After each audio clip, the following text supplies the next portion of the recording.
Serasi, semangat ngonten moderasi.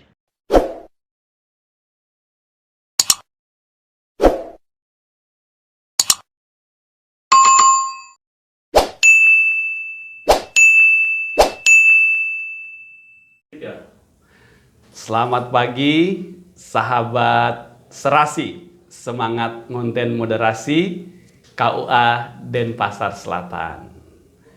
Saat ini kita ketemu lagi dalam program Sigap, edukasi agama dari penyuluh. Nah, sangat luar biasa sekali, pagi hari ini kita kedatangan narasumber yang sangat luar biasa. Saya sapa Pak Dr. Haji Agus Siri, Master Pendidikan Islam. Nah, beliau adalah Kepala Bidang Bimbingan Masyarakat Islam Kantor Wilayah Kementerian Agama Provinsi Bali. Gimana kabar Pak Haji? Alhamdulillah sehat dan baik. Ya, luar biasa sekali Pak Haji. Saya juga sempat melihat di medsosnya Pak Haji. Beliau sangat sibuk sekali. Kalau tidak salah barusan dari Yogyakarta, benar Pak Haji? Ya, dari mana-mana. Dan mungkin rencana mau ke IKN. Kapan ke IKN Pak Haji? Siap, tanggal 7 September. 7 September ya Pak Haji ya, ke IKN. Ya, dalam rangka apa Pak Haji? Dalam rangka kegiatan MTQ tingkat nasional. MTQ tingkat nasional. Wow, luar biasa sekali. Luar biasa, luar biasa. Ya, pagi hari ini kita akan sedikit berbincang-bincang ringan dengan Pak Haji ya, Pak Haji Dr. Haji Abu Siri. Ini kan bulan Agustus Pak Haji ya, dan sebentar lagi kita akan merayakan hari ulang tahun kemerdekaan Republik Indonesia yang ke-79. Dan tahun ini temanya adalah Nusantara Baru, Indonesia Maju.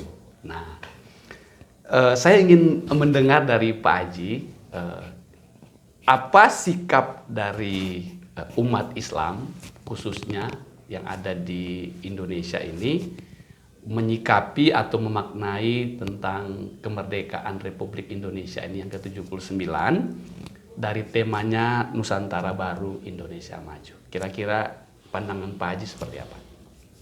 Terima kasih. Ini sungguh luar biasa pemandunya. Wah, ini hebat ya, profesional. Terima kasih. Terkait dengan kemerdekaan Indonesia, kita sebagai warga negara Indonesia tidak melihat apakah itu Islam, Hindu, Kristen, Katolik, Buddha, Konghucu, semuanya Semua ya. sama-sama merasakan, sama-sama kita harus merayakan proklamasi kemerdekaan Republik Indonesia Yang ke-79. dengan yang ke-79. Dengan cara apa? Mengisi kemerdekaan itu memang harus diisi dengan hal-hal yang lebih positif ke arah masa depan. Nusantara Baru itu salah satu slogan agar supaya kita punya wawasan, kita punya pemikiran ke arah masa depan yang lebih baik. Indonesia Emas tahun 2045. Ya.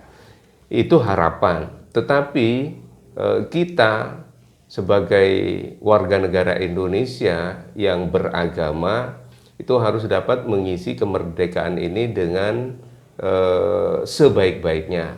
Jangan kemerdekaan ini dibiarkan berlalu begitu saja tanpa diisi dengan hal-hal yang bermakna. Salah satu contohnya barangkali kalau penyuluh, mari kita bersama-sama untuk memberikan penyuluhan kepada masyarakat, kepada jamaah, agar supaya jamaah atau masyarakat kehidupannya lebih bermakna dalam kehidupan peningkatan keagamaannya.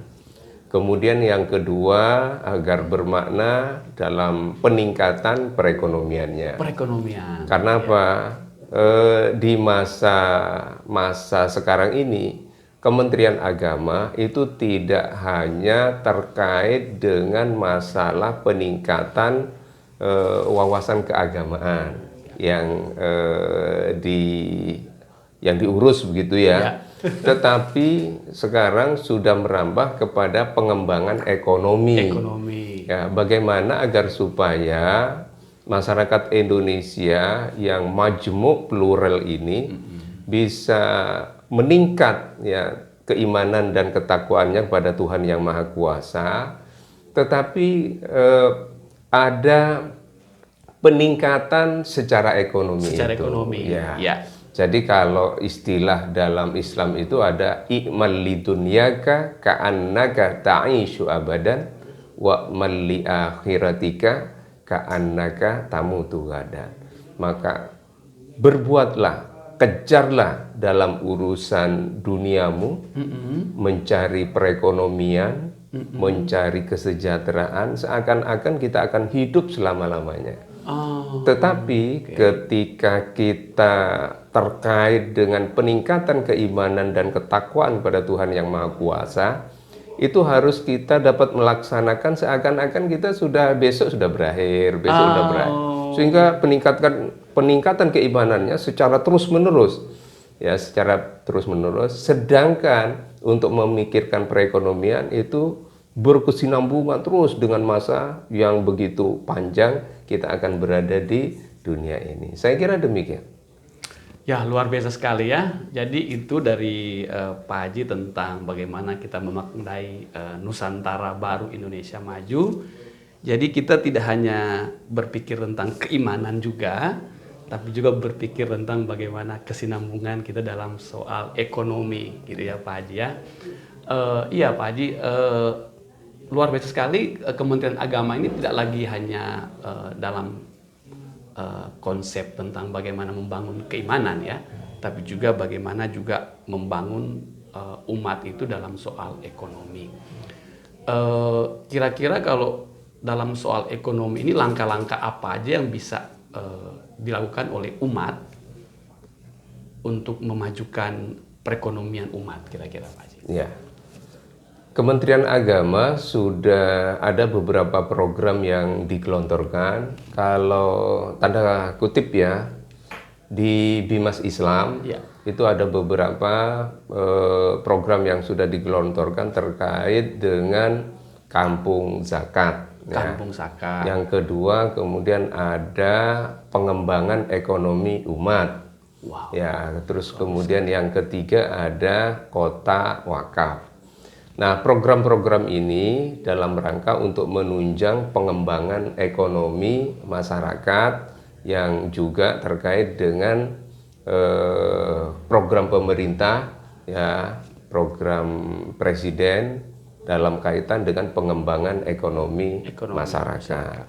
Ya, sehingga Kementerian Agama punya 3 program itu yang sekarang sedang digarap. Yang pertama ya, kampung zakat, ya, cara membentuk kelompok-kelompok ya usaha. Terus kemudian ada yang kedua adalah pengembangan ekonomi umat. Ya, pengembangan ekonomi umat, kita Kementerian Agama memberikan pancingan dana bantuan. Ya, tetapi kemudian bantuan itu tidak boleh habis begitu saja, itu harus bergulir, berkembang kepada anggota-anggota yang lain. Kemudian yang ketiga itu adalah kota wakaf dalam rangka untuk menggerakkan ya gairah keagamaan para jamaah untuk berwakaf, sehingga dari dana yang ada itu nanti dikembangkan menjadi wakaf produktif. Wow. Ya.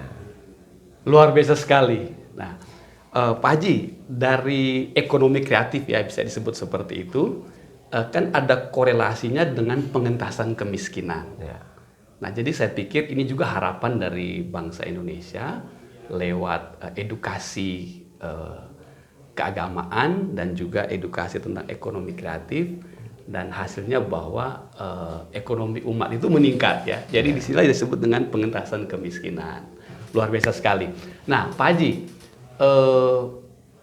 tadi kan kita bicara tentang ekonomi, gitu ya. Nah, kalau dalam soal keimanan, gini Pak Haji, bagaimana juga untuk meningkatkan keimanan umat ini?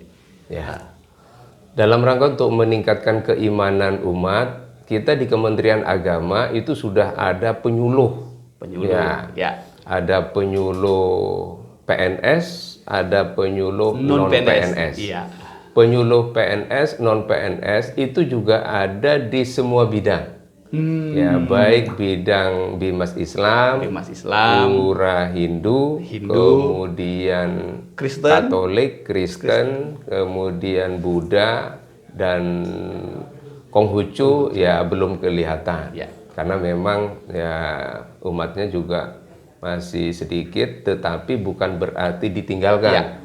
Ya, karena pemerintah kan berdasarkan jumlah umat. Betul. Ya, jumlah umat yang dilayani. Dan sekarang di Kanwil Kementerian Agama Provinsi Bali itu memang sudah ada petugasnya, petugas yang terkait dengan Konghucu. Ya, alhamdulillah sudah terlayani. dengan baik. Nah, untuk peningkatan keimanan dan ketakwaan, kita berupaya semaksimal mungkin agar supaya para penyuluh itu bisa maksimal memberikan pembinaan dan pelayanan kepada umat dalam rangka untuk meningkatkan keimanan dan ketakwaan kepada Tuhan Yang Maha Kuasa. Wow, luar biasa sekali. Jadi pendengar Serasi, pemirsa Serasi, semangat konten moderasi Kantor Urusan Agama Denpasar Selatan, peningkatan keimanan ekonomi kreatif adalah program dari Kementerian Agama yang sangat luar biasa. Nah, kita beralih nih Pak Haji ke pertanyaan berikut nih tentang moderasi beragama. Apa pandangan atau pesan yang Pak Haji bisa sampaikan indikator moderasi beragama dalam praktek umat keseharian? Ya. Moderasi beragama, banyak orang yang berpikir bahwa salah persepsi. Ada yang berpandangan bahwa kenapa agama harus dimoderasi begitu ya. Pada kesempatan ini saya ingin menyampaikan bahwa moderasi beragama itu bukan agamanya yang dimoderasi, tetapi ya pemikiran dan implementasi ya pelaksanaan keagamaan itu yang dimoderasi. Harapannya adalah agar supaya para pemeluk agama itu bisa dari berbagai macam perspektif, pengetahuan, keilmuan itu bisa bertemu, ada titik temu, sehingga kehidupan keagamaan di Indonesia itu dapat berjalan dengan baik. Itu harapan yang sungguh luar biasa. Dan di dunia itu hanya Indonesia satu-satunya negara yang terus menggalakkan dan mengembangkan moderasi beragama. Dan jarang negara-negara lain. Kenapa negara lain sering kali terjadi masalah dengan masyarakatnya sendiri, penduduknya sendiri, karena perbedaan yang begitu tajam sehingga menimbulkan masalah besar dalam suatu negara. Di Indonesia ini dijembatani oleh pemerintah untuk ada moderasi beragama agar supaya pemikiran-pemikiran yang begitu kompleks ya itu bisa menjadi ya ada titik temu dari berbagai macam pemikiran-pemikiran itu. Bayangkan penduduk Indonesia itu ada 282.500.000. 282.500. Itu sungguh jumlah yang sangat luar biasa. Sehingga itu kalau tidak diakomodir dengan baik, ini akan menjadikan masalah yang begitu besar. Maka menurut saya moderasi beragama adalah salah satu cara. Bukan satu-satunya. Betul. Salah satu cara dalam rangka untuk menyatukan pemikiran-pemikiran yang ada di negeri ini. Iya. Oke, luar biasa sekali. Jadi moderasi beragama itu adalah bagaimana menyatukan perbedaan itu bertemu di satu titik sehingga tidak terjadi semacam konflik begitu ya, supaya setiap agama itu punya pemahaman dan kita sama-sama bersatu untuk membangun Nusantara baru, Indonesia maju. Nah, terima kasih. Terima kasih Pak Haji yang sudah hadir pada pagi hari ini di podcast Serasi Semangat Ngonten Moderasi. Kami dari tim redaksi juga mengucapkan terima kasih banyak. Wah, luar biasa sekali. Saya sebut lagi sekali dengan hormat Bapak Dr. Haji Abu Siri, Master Pendidikan Islam, selaku Kepala Bidang Bimbingan Masyarakat Islam, Kantor Wilayah Kementerian Agama Provinsi Bali. Terima kasih Bapak. Terima kasih. Semoga dalam tugas keseharian Bapak selalu mendapatkan berkat daripada Tuhan. Amin. Dan diberikan kesehatan senantiasa. Akhir kata Pak, mungkin ada closing statement, silakan. Terima kasih kepada seluruh pemirsa. Marilah kita bersama-sama untuk meningkatkan toleransi beragama, kerukunan umat beragama di bumi Nusantara baru ini. Terima kasih. Terima kasih dan kami pamit dari podcast ini. Salam moderasi. Salam moderasi. Terima kasih Pak Haji.